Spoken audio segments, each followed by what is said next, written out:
El Señor les bendiga, amados hermanos. Quisiera por ahí compartir esta clase que habíamos ya mencionado que tendríamos de esta manera, que es de forma virtual.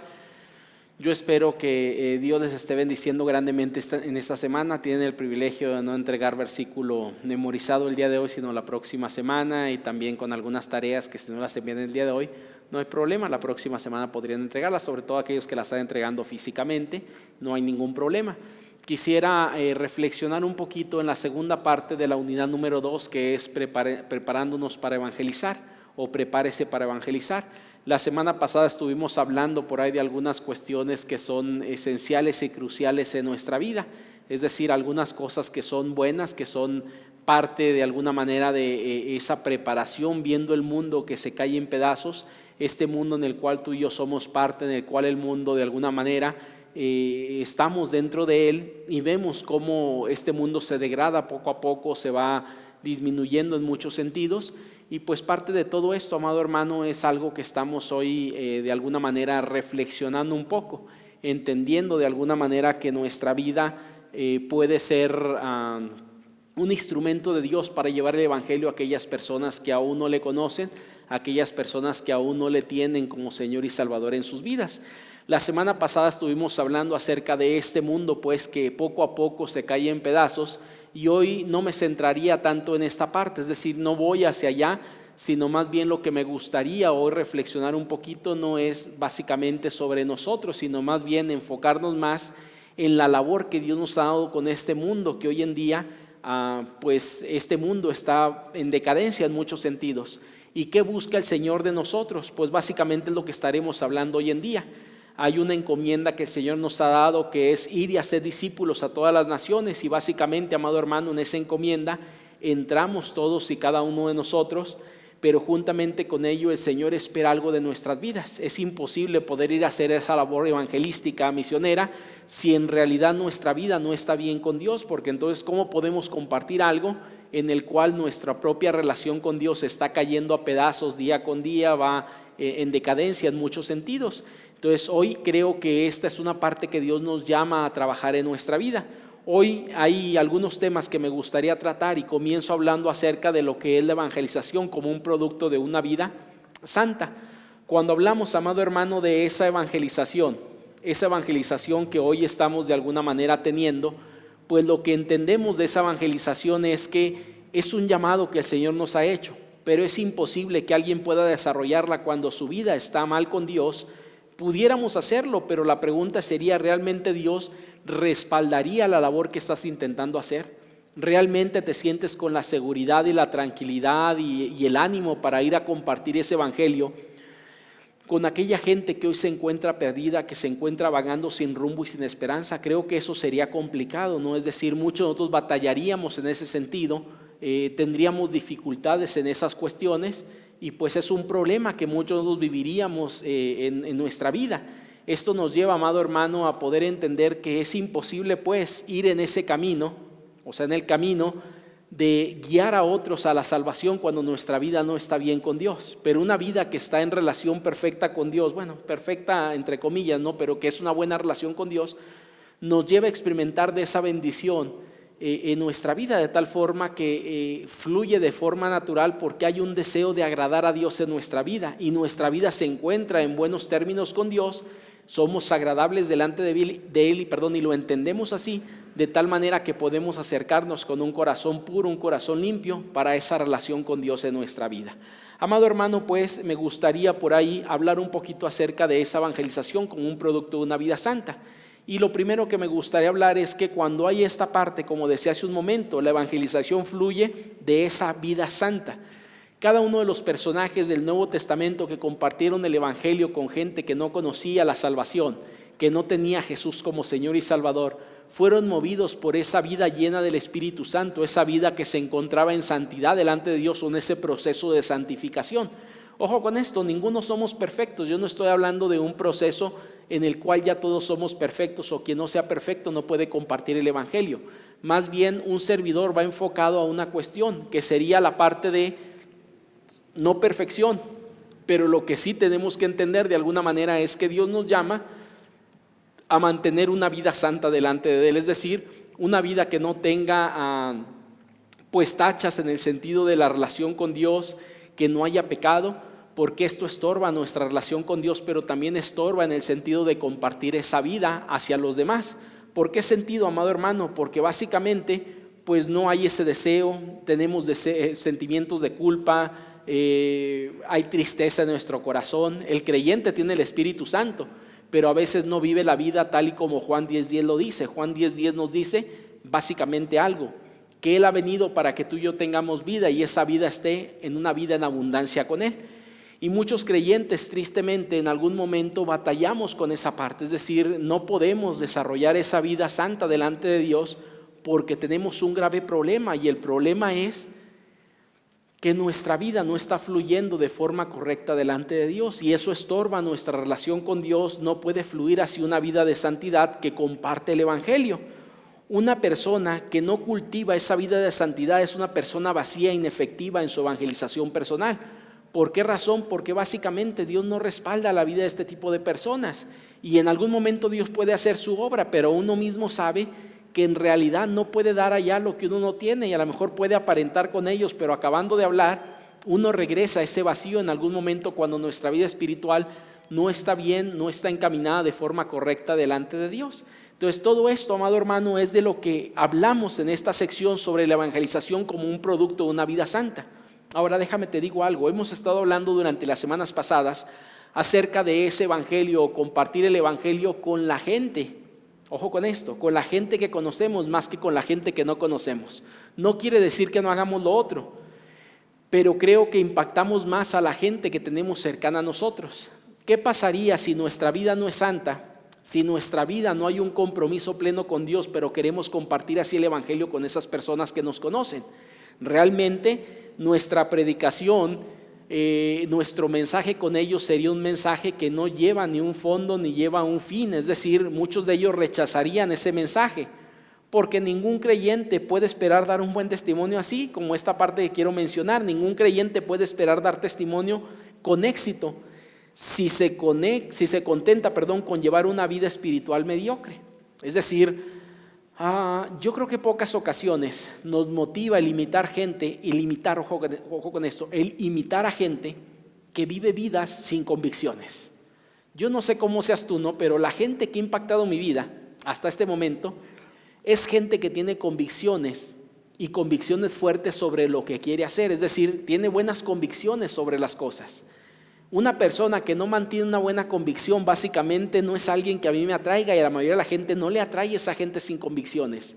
Las personas que son volubles, que son cambiantes, que de alguna manera viven una vida a medias, no es atractivo para nadie. Yo creo que aún en nuestras vidas, cuando hay convicción fuerte, esto la gente lo puede notar. La gente puede ver estas cuestiones y ellos dicen, pues a mí me gustaría ser como él, ¿no? En las convicciones que hay. Puede que a lo mejor no estén de acuerdo con otros en muchas cuestiones, pero la convicción es algo que se admira. Y ningún creyente puede esperar dar un testimonio con éxito cuando éste no cuenta con una vida espiritual completa, sino una vida mediocre. Ahora, si alguien vivimos tal vez algo fuera de la voluntad de Dios, es decir, que no estemos bajo el parámetro que Dios ha establecido, y me refiero en particular a ese parámetro, que sería una vida santa delante de Él, tenemos dos opciones. O decir, pues ya ni modo, yo no comparto de Cristo porque me da miedo que me puedan decir esto o aquello, porque me da miedo que la gente pueda echarme en cara los errores, la falta de convicción que puedo tener, etcétera, etcétera. O la segunda parte es utilizar las herramientas que Dios ha dejado a nuestro alcance para que nuestra vida pueda pues fluir en Cristo de alguna manera, que nuestra vida pueda ser arreglada por Él en algunas cuestiones. Me gustaría, amado hermano, entrar a una segunda cuestión por ahí que tenemos.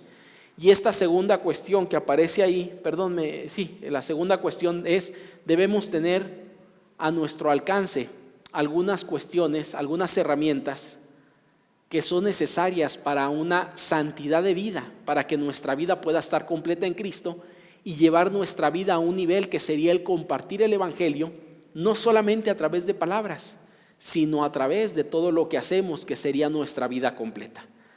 Quiero hablarte un poquito acerca de algunas cuestiones, y la primera de ellas sería esta herramienta que el Señor ha dejado a nuestro alcance, o esta ¿cómo llamarle? Sí, le quiero llamar herramienta, a lo mejor hay otra palabra que aplica mejor, pero quiero llamarle herramienta, que sería el poder limpiador de la palabra de Dios, o el poder limpiador de Cristo mismo, su sangre en nuestra vida. Como dije, cuando alguien está en pecado o tiene pecado en su vida, puede decir: entonces yo no puedo compartir el evangelio porque esto no es grato, esto no es correcto, no me siento a gusto. O puede decir: bueno, me gustaría limpiar mi vida para que mi vida pueda ser de testimonio efectivo hacia la gente a la que yo quiero compartir el evangelio. Cuando hablamos acerca de esto, amado hermano, hay un pasaje que a mí me gusta, y ese pasaje se encuentra en primera de Juan capítulo 1 versículo 9, y dice más o menos lo siguiente: que si confesamos nuestro pecado, Él es fiel y justo para perdonar nuestro pecado y limpiarnos de toda maldad. ¿Qué quiere decir esto? Que hay una herramienta al alcance del creyente cuando el creyente, por negligencia, por descuido, su vida ha tenido algún desliz, ha tenido pecado, y que ese pecado le interrumpe para poder compartir su vida en Cristo.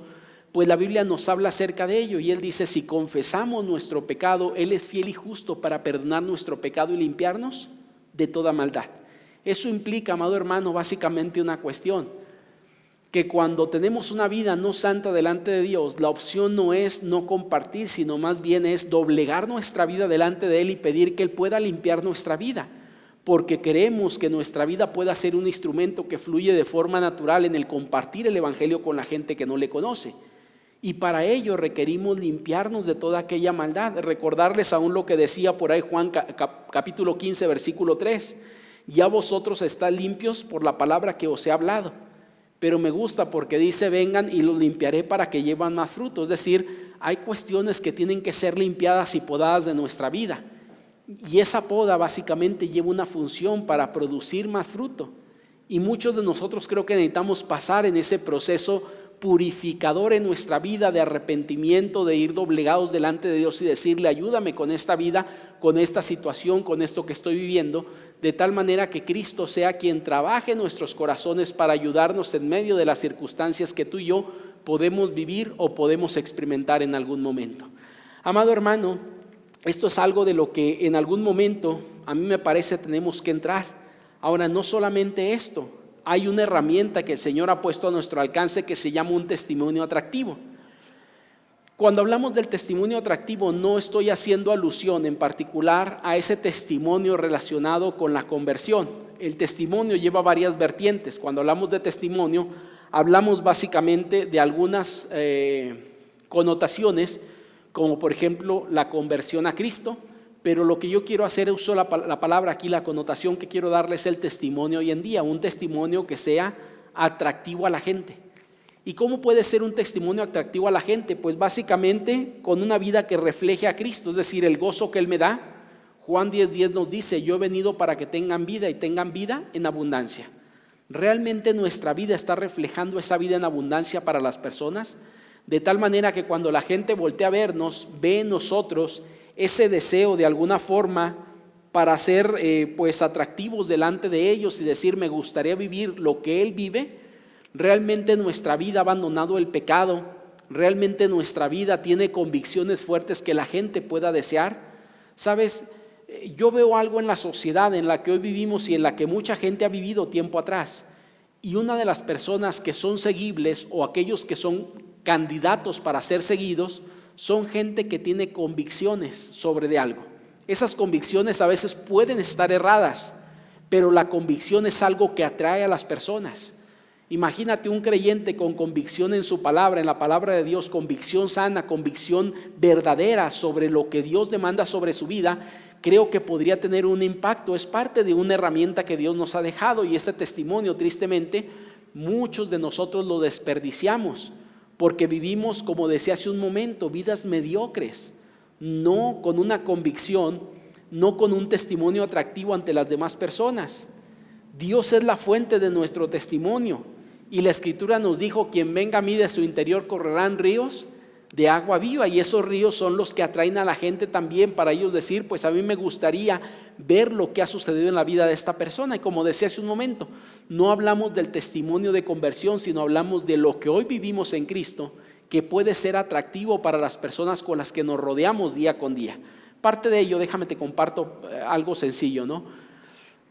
Si tu vida hoy en día es diferente a lo que antes era, no hablo de conversión, sino diferente a lo que antes era, hay gente que se puede preguntar por qué él sí pudo hacer lo que yo por mucho tiempo me he esmerado y no he logrado. Se llama tener un testimonio atractivo, de tal forma que hay gente que llegará buscando saber cómo tú le hiciste, cómo yo le hice en las cuestiones que ellos mismos han batallado por mucho tiempo. Y es ahí donde podemos utilizar aún ese momento para compartir el evangelio, porque vuelvo a decir, son a final de cuentas herramientas que el Señor ha dejado a nuestra vida. Una tercera cosa es la pureza de nuestro carácter. Cuando hablamos de esa pureza de nuestro carácter, Dios ha empezado a trabajar en nuestra vida, de tal forma que está generando un carácter que antes no teníamos.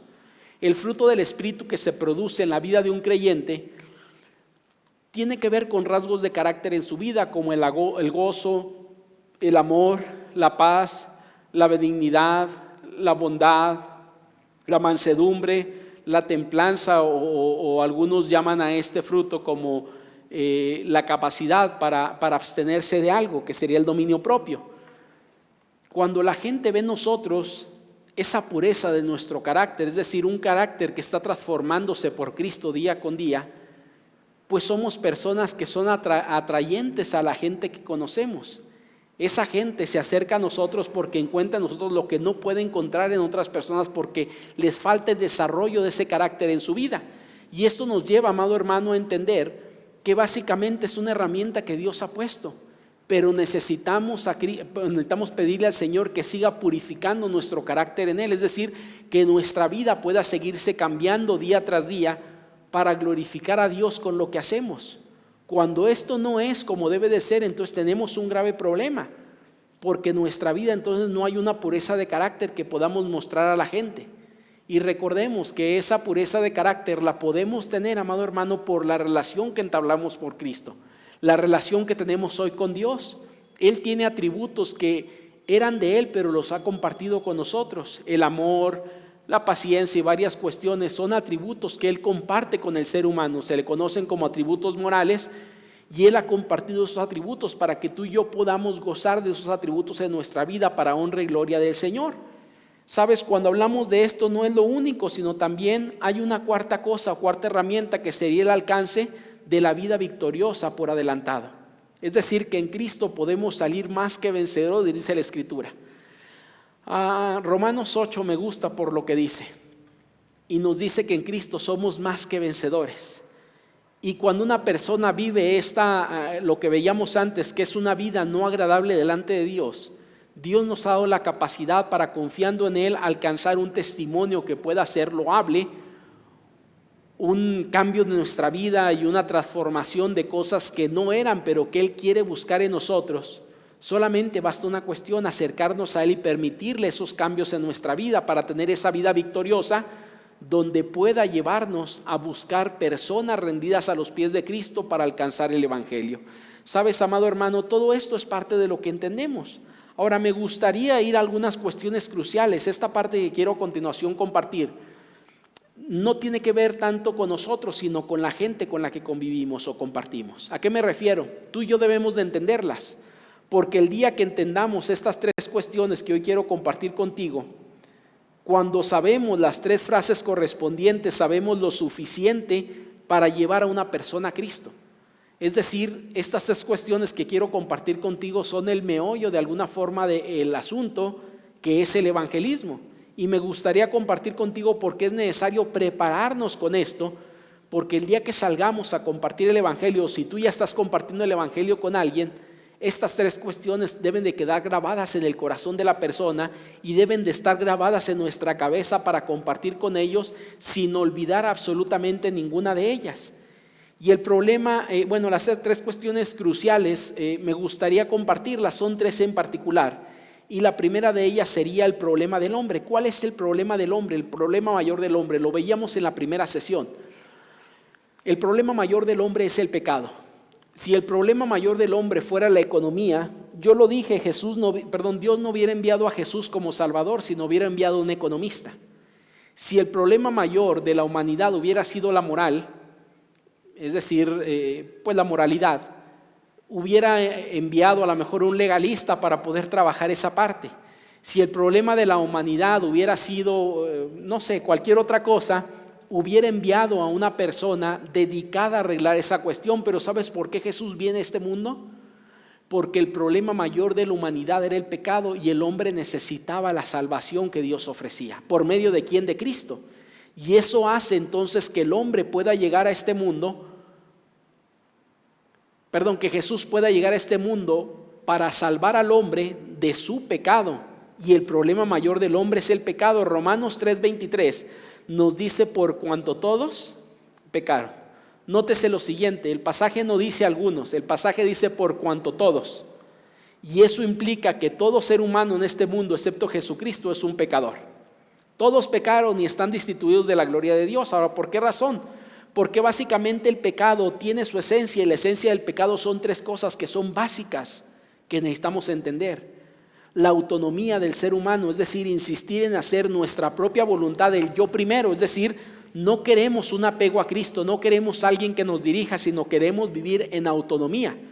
Queremos vivir apartados de Dios, haciendo nuestra voluntad, siendo yo el primero en mi vida y yo quien desarrolle lo que tengo que desarrollar. Ese es uno de los, dentro del problema del hombre, que es el pecado, tiene la esencia ahí, tiene la esencia en la rebelión, que el hombre ha desafiado la voluntad de Dios, diciéndole a Dios: no te metas en mi vida, es decir, no puedes meterte conmigo, no quiero que te metas conmigo.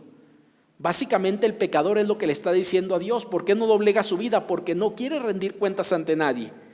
Él desafía la voluntad de Dios diciendo: no te metas en mi vida. Y la tercera cuestión, amado hermano, dentro de este problema del hombre, que es el pecado, es la injusticia.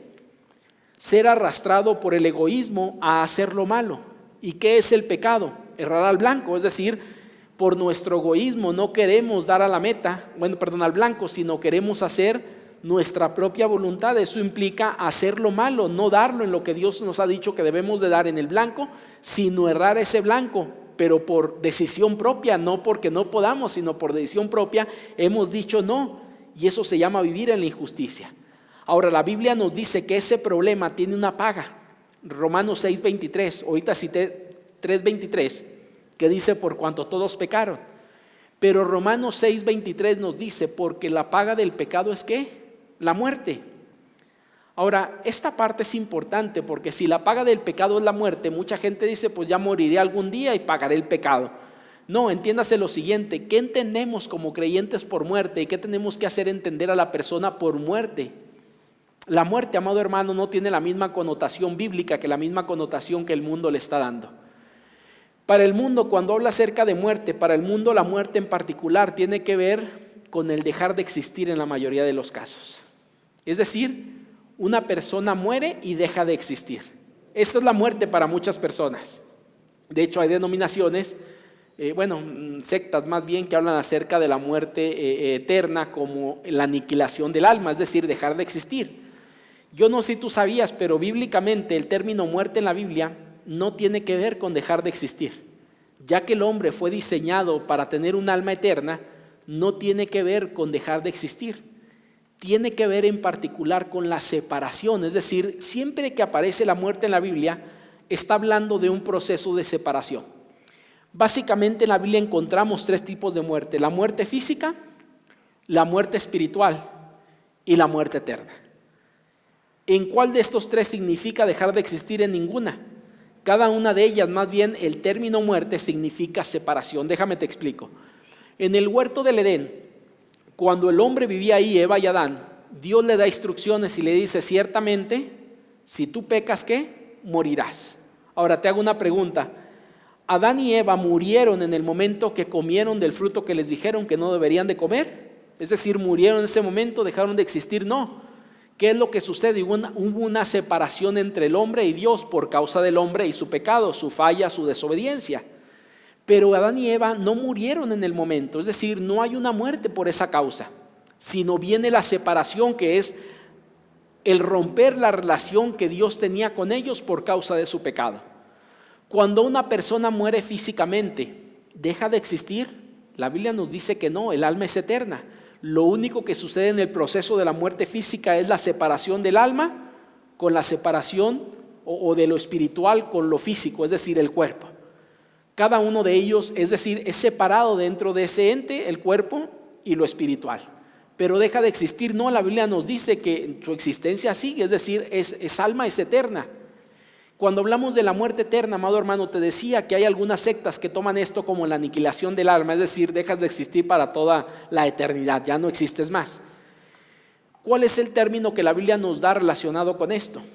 Básicamente hay una cuestión que se relaciona y es cuando la muerte eterna se maneja, es la separación por toda la eternidad de la presencia de Dios. Es decir, que ese hombre que ha muerto nunca volverá a estar en una relación con Dios porque ya definió su eternidad, separado de Dios. Por lo tanto, esto es algo que tenemos que hacer entender a la gente. La gente, por su problema que es el pecado, está muerta, está separado de Dios. Y si sigue bajo esa condición, el día que ellos mueran, es decir, la separación de lo físico con lo espiritual, ellos irán a parar a una separación eterna de la presencia de Dios. Yo no sé qué te debe pensar esto, pero para mí es trágico cuando hablamos acerca de esta situación, porque estamos hablando del problema central del hombre, que es el pecado. Ahora, juntamente con ello, hay una segunda cuestión crucial, no solamente el pecado, sino la solución divina. Y Romanos 6:23 lo citaba cuando él dice: porque la paga del pecado es muerte, mas la dádiva de Dios es vida eterna en Cristo Jesús, Señor nuestro.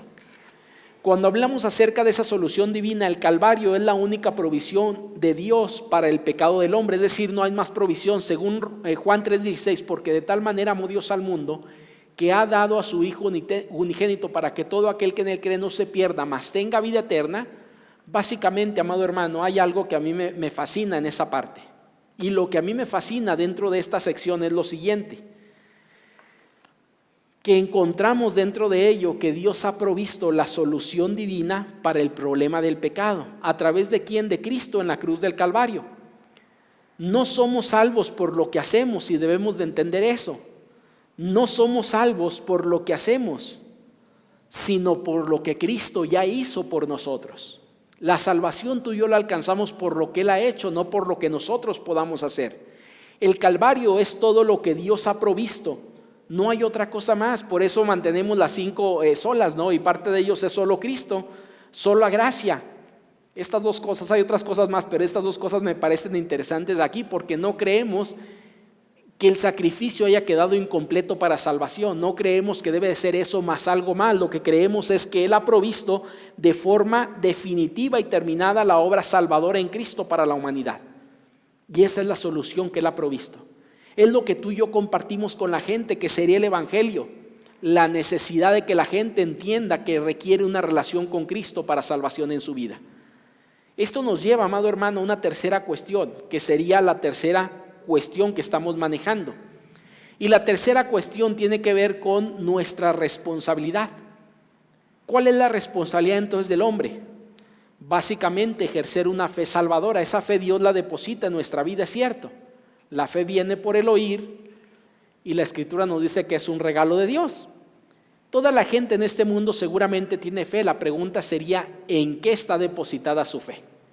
Y mucha gente llegaremos a la tristeza de entender que algunos de ellos la fe está depositada en cualquier cosa menos en Cristo. Es decir, está depositada en una piedra, está depositada en un nicho o en un... en un mono, tal vez, si tú quieres llamarlo así. Entonces está depositada en algo, pero para que realmente esa pueda tener un resultado positivo, tiene que estar en la persona de Cristo. La fe salvadora consiste en hacer nuestra la obra que Cristo hizo en la cruz. Es decir, Dios nos llegará al punto de, entonces, ¿qué hacemos? Y ahí tendremos que tomar una decisión. Recuerden que hemos hablado acerca de esto. Nuestra labor es llevar a la persona a una decisión después de entender el mensaje de salvación. Después de entender lo que se llama el Evangelio, ellos necesitan asumir una posición en cuanto al Evangelio. ¿De dónde tomamos esto? Bueno, Juan 1:12 nos dice: mas a los que le recibieron, a los que creen en su nombre, les dio ¿qué? La potestad o el derecho de ser llamados hijos de Dios. Es decir, ellos tomaron una determinación. Ellos supieron lo que Cristo había hecho con ellos o por ellos, y ellos dijeron entonces: aceptamos esa fe en nuestra vida y queremos ser salvos por lo que Cristo ha ofrecido para nosotros. he compartido esto, ¿no? La predicación de Pedro, perdón, la primera predicación de Pedro en Hechos capítulo 2. Los varones compungidos dijeron: ¿qué haremos? Y Pedro les dice: arrepiéntense y bautícense para el perdón de pecados. Para que sean salvos necesitan una fe salvífica. Y les dice dónde depositarla en la persona de Cristo. Básicamente, amado hermano, esta es nuestra responsabilidad. Y la gente necesita entender que esa es su responsabilidad. Cuando sabemos estas tres cosas, cuando sabemos las tres frases correspondientes, sabemos lo suficiente para llevar a una persona a Cristo. Ahora, quisiera enfocarme en dos cuestiones ya para estar cerrando este estudio, que va a durar un poquito menos de una hora. Por motivos, por ahí había hecho otra grabación, pero al checarla, pues resultó que no quedó bien el sonido. Yo espero que esta salga bien. Y me gustaría ir a las últimas dos cuestiones, recordarles que hay un tiempo de preguntas, respuestas y voy a añadir algunas cuestiones seguramente en la próxima sesión, pero estaremos teniendo ese tiempo de preguntas y respuestas por si alguna duda surge de aquí o algún comentario que quieran añadir sobre alguno de los puntos que estoy tocando.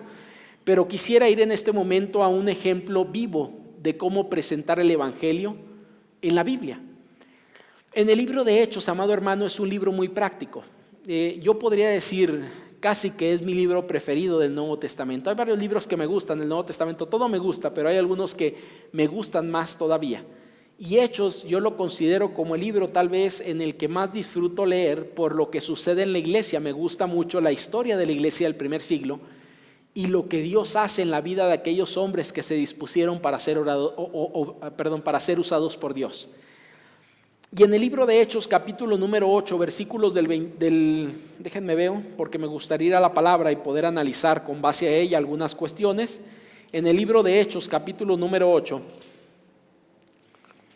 nos narra una historia que sería Felipe y el etíope, desde el verso 26 hasta el verso número 40 aproximadamente. Me gusta por una cuestión, porque aquí especifica bastante bien cómo entablar una relación, una conversación con un no creyente hasta llevarlo a los pies de Cristo, es decir, compartir ese mensaje de salvación con aquel que no lo conoce. No es el único pasaje, hay varios pasajes que nos hablan acerca de esto, es decir, Hechos capítulo número 16 con el carcelero de Filipos, encontramos el capítulo número 2, pero ahí no es uno a uno, sino más bien una predicación netamente evangelística para los judíos que estaban escuchando en ese momento, en el capítulo 2 por la primera predicación de Pedro. Y encontramos otros pasajes más de cómo llega el Evangelio a algunos lugares no alcanzados, a algunas regiones que va el Evangelio creciendo hacia allá. Ahorita yo estoy compartiendo una serie de predicaciones en la iglesia que se llama Regresemos al Principio, o Regresando al Inicio, donde estoy tocando el libro de Hechos. Yo comencé el primer domingo de enero de este año y espero estar terminando a lo mejor para finales de este año, si no a lo mejor hasta el año que entra, para ver todo el libro de Hechos a través de predicaciones. Y cuando tocamos por ahí el libro de Hechos, amado hermano, a mí me fascina porque hay varios pasajes pues que nos hablan de cómo ese evangelio iba avanzando a diferentes zonas o regiones de aquel entonces del mundo conocido. Y en el libro de Hechos por lo menos encontramos tres personajes que se involucran dentro de la historia. El etíope, que era el eunuco, no conocemos mucho de él, solamente que había venido a Jerusalén para adorar, pero resulta, por lo que entendemos, era eunuco y no era judío. Eso implica posiblemente, amado hermano, que ni siquiera le fue permitido llegar a donde él quería entrar, sino más bien desde el patio poder presenciar la adoración que se daba en alguna fiesta, a lo mejor que él había ido.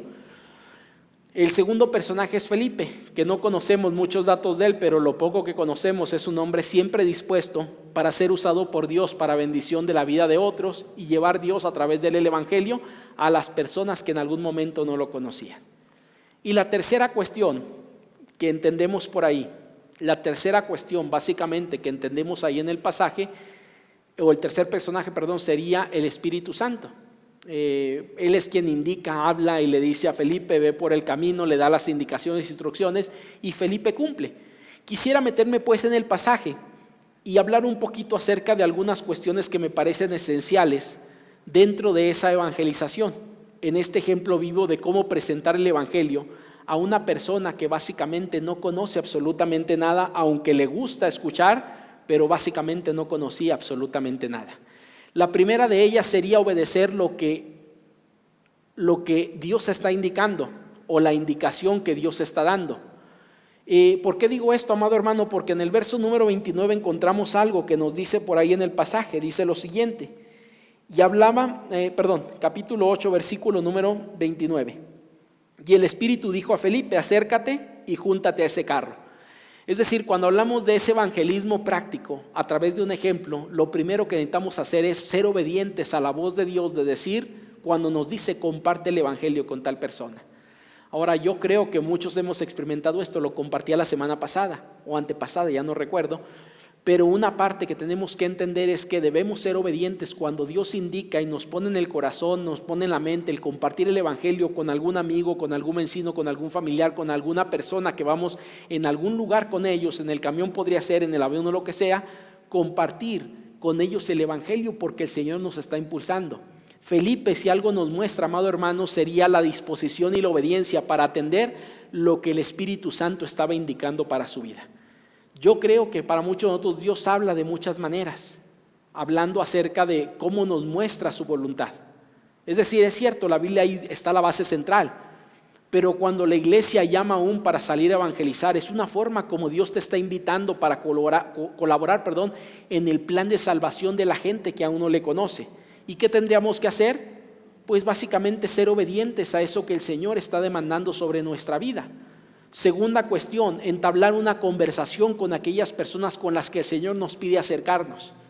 Bajo una condición, hay ocasiones que la intencionalidad del Señor es alguien se acerca y empieza a comentarnos un problema, puede ser hasta un familiar, situaciones conflictivas que están viviendo, y hay ocasiones que solamente escuchamos pero hacemos oído sordo a ese tipo de cuestiones.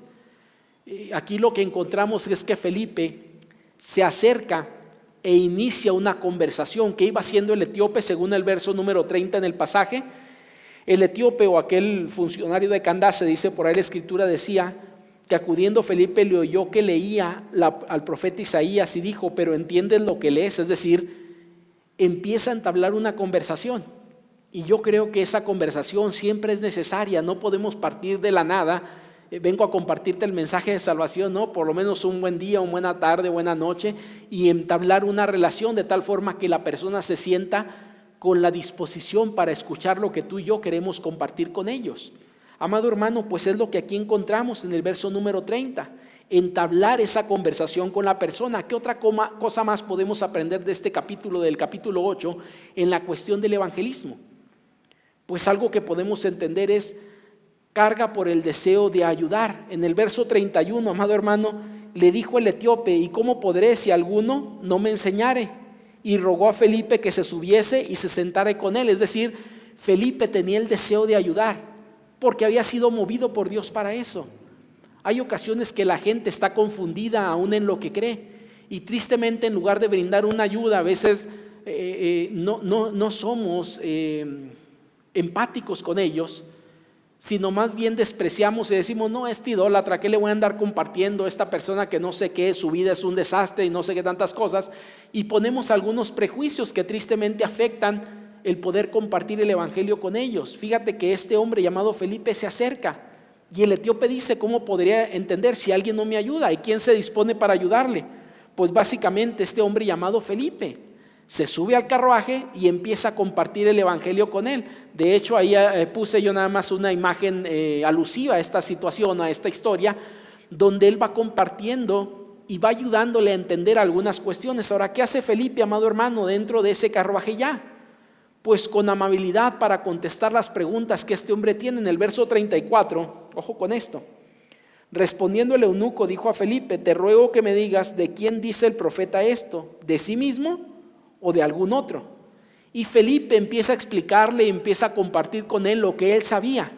Por eso digo amabilidad para contestar las preguntas. Él no le dice, mira, ¿a poco no entiendes lo que estás leyendo? Si es muy claro lo que está diciendo. Isaías no estaba hablando de sí mismo, sino estaba hablando de Cristo que vendría. De verdad que no puedes comprender eso. No es algo que diga. Simple y sencillamente con amabilidad empieza a responder las preguntas que éste tenía y dar respuesta a esas preguntas en particular. Esto nos lleva, amado hermano, a conocer también los puntos centrales del evangelio, porque es lo que Felipe hace según el verso número 35. En el verso 35 nos dice: entonces Felipe, abriendo su boca y comenzando desde esta escritura, le anunció el evangelio ¿de quién? De Jesús. Es decir, no se queda en el libro de Isaías, sino partiendo de ahí, que era la base donde tenían de alguna forma un conocimiento mutuo, tanto Felipe como el etíope. De ahí comienza a compartir el evangelio para llevarlo hasta la persona de Cristo, para exponer a la persona de Cristo, que es el evangelio mismo, ante los ojos de aquel etíope, de aquel funcionario de Candace. Esta parte a mí me parece maravillosa, porque básicamente, amado hermano, son los elementos que tú y yo tendríamos que seguir en una conversación evangélica con una persona. Es decir, cuando llevamos el evangelio con alguien o alguien, serían los pasos que habría que seguir. Algunos de ellos algo conocen de Biblia, algo han escuchado, a una iglesia que han ido, algún amigo creyente, algún familiar creyente. Pues de esa base tendríamos que partir para decir: ok, ya que conozco esta parte, pues podemos partir de ahí hacia adelante y llevar ese evangelio con alguna persona hasta compartir el evangelio central, que es la persona de Cristo mismo. Pues es lo que Felipe hace. Felipe no va y le comparte sobre lo que él pensaba, sobre no sé qué, sino va y lleva el mensaje verdadero, que sería la persona de Cristo presentada totalmente. Ahora, ¿qué otra cosa entendemos de aquí? Por último, amado hermano, Felipe confronta a esa persona con una decisión. Y me parece a mí que es algo que tú y yo tendríamos que hacer también, que es confrontar a la gente con una decisión. ¿Por qué digo confrontar a la gente? Porque básicamente en todo pasaje casi donde se comparte el evangelio hay una confrontación al final. Ya que has escuchado y has entendido, ¿qué decisión tomas en relación a esto? ¿Cuál es tu decisión? ¿Qué es lo que quieres? ¿Qué es lo que Dios demanda sobre tu vida? ¿Por qué digo esto? El verso número 36 al 38, fíjate lo que dice el etíope. Y yendo por el camino llegaron a cierta agua, y dijo el eunuco: aquí hay agua, ¿qué impide que yo sea bautizado? ¿Qué era el bautismo, amado hermano? Lo he tocado en sesiones pasadas. Era básicamente la cuestión visible de una profesión por Cristo. Era lo visible de alguien que decidía doblegar su vida ante el Señor Jesús. Y aquí encontramos: ¿qué impide que yo sea bautizado? Felipe dijo: si crees de todo corazón, bien puedes. Y respondiendo dijo, ojo con esto, Felipe no le dice: bájate y bautízate. No, él le dice: si has creído, tú toma la decisión. Es tu decisión, no es mía. Felipe ya había tomado esa decisión antes. Como cuando tú y yo vamos y compartimos el evangelio con una persona, la decisión nosotros ya la tomamos. El asunto sería: ¿qué decisión vas a tomar tú? ¿A quién nos referimos con tú? Nos estamos refiriendo a la persona que ahora ha conocido ese mensaje de salvación. ¿Cuál es tu decisión? Y en esa decisión esas personas tienen que llegar a un punto de decir: acepto ese mensaje, rechazo ese mensaje, acepto a Cristo, rechazo a Cristo, creo en Él o no creo en Él. Entonces, cuando entramos ahí, entramos a esta última parte donde encontramos una confrontación con esa persona. Y Felipe lleva esa confrontación a este personaje, de tal forma que en el verso 38 dice: y mandó parar el carro, y descendieron ambos al agua, Felipe y el etíope o el eunuco, y le bautizó. Cuando subió del agua, dice, el Espíritu arrebató a Felipe de ahí, ya no le volvió a ver. Es decir, él iba con una encomienda en particular, que era que este personaje conociera de Cristo y se fuera salvo a casa. Yo creo que es algo que tú y yo necesitamos también entender, que el Señor nos usa con ese propósito en nuestra vida. Amado hermano, quisiera ir a la última parte por ahí de este estudio. En esta última sección o esta última parte sería el ejemplo del puente. Básicamente es lo mismo que hablamos ahorita, pero entendido desde un punto de vista a lo mejor más a nuestro tiempo. Es decir, hay un puente por ahí o hay un abismo entre el hombre y Dios. Es decir, el hombre no puede acercarse con Dios porque hay algo que le está impidiendo. ¿Qué es lo que le impide acercarse a Dios? Pues básicamente lo hemos estado hablando durante esta clase. Tenemos que prepararnos para entender esto y hacer comprender este mensaje a las personas. Lo que le estaba impidiendo que él pueda acercarse a Dios es el pecado que esta persona está practicando. Toda persona en este mundo tiene pecado en su vida. Ahora, yo sé que esto a veces es conflictivo porque cuando hablamos del pecado hay gente que se siente atacada diciendo que nosotros no cometemos pecado y estamos poniendo en el punto de pecador a los demás. Yo creo que no. Cuando hablamos acerca del pecado, entiéndase lo siguiente: nosotros tenemos que entender y hacer comprender a la gente que al igual que ellos somos pecadores. La única diferencia es que somos rescatados en Cristo. pero éramos pecadores al igual que ellos. Cuando hablamos acerca de esto, amado hermano, aquí en el pasaje, nos hablaba de eso. Romanos hablamos de eso.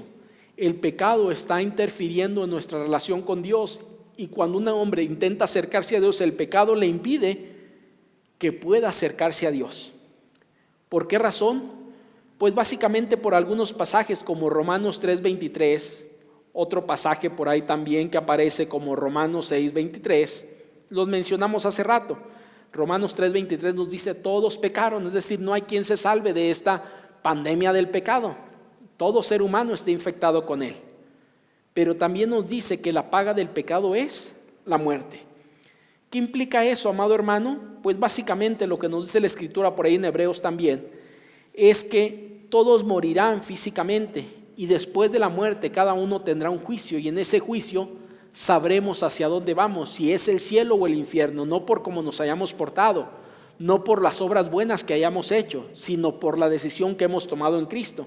Y si alguien no tiene esa vida eterna, sino está lleno de pecado y su paga es la muerte, y cuando muera es juzgado por Dios, hay algo que él merece básicamente, que aparece ahí, que sería la muerte eterna.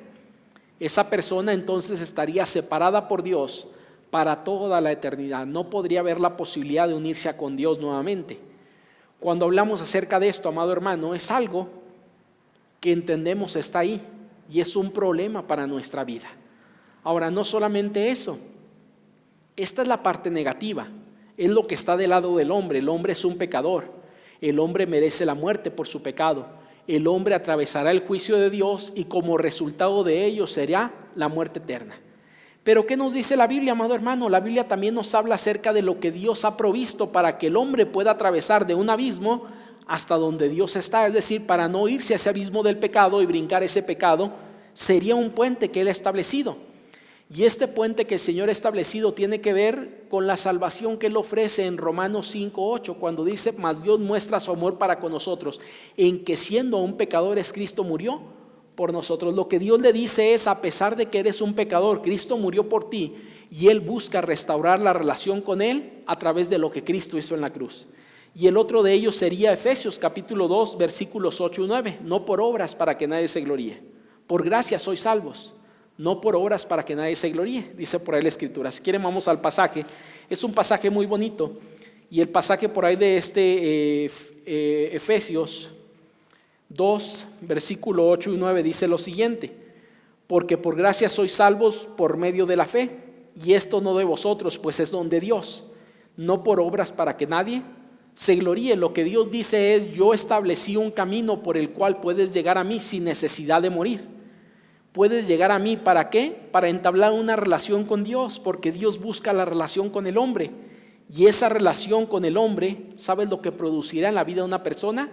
La vida eterna. Ahora, la vida eterna, como lo hemos dicho, no es el punto central de la predicación apostólica. Es el destino final de lo que produce la relación con Cristo.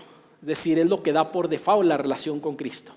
Y este ejemplo nos ayuda. ¿Por qué quiero compartir esto y por qué compartirlo de Felipe y el etíope? Porque si nos estamos preparando para la evangelización, necesitamos tener una vida santa delante de Dios, pero también entender las cuestiones cruciales del hombre, que sería el pecado, la solución que Dios ha provisto y la respuesta o la responsabilidad del hombre que tiene que dar delante de Dios. Juntamente con ello, cómo se puede entablar una conversación en relación a la salvación con una persona que no la tiene, y cómo entender este pecado para que el hombre pueda llegar a Dios sin necesidad de que el pecado esté interfiriendo en su relación con Dios. Pues básicamente, amado hermano, es lo que hemos estado hablando. Y si de aquí por ahí surge alguna duda, no sé, cualquier comentario, pues la próxima semana estaremos analizando este tipo de cuestiones. Quiero agradecerte por esta posibilidad que has tenido para ver esta clase.